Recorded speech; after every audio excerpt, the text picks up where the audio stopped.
Assalomu alaykum. 1-noyabr 2020-yil. Men 106 ikkinchi-yilda Pink Lady Rose Glow. Bitta daraxtda 4-5 kilogacha meva bor. Alsantor ko'chatchilik xo'jaligini ko'chatlari 10 gektar joyga ekilgan yerda.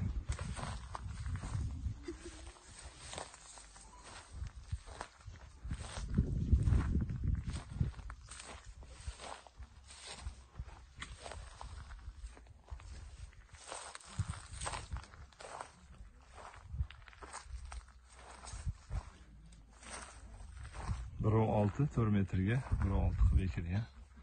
Changlatuvchilarimiz o'rtasida turibdi, joy egallamaydi. Hozir terim ketyapti.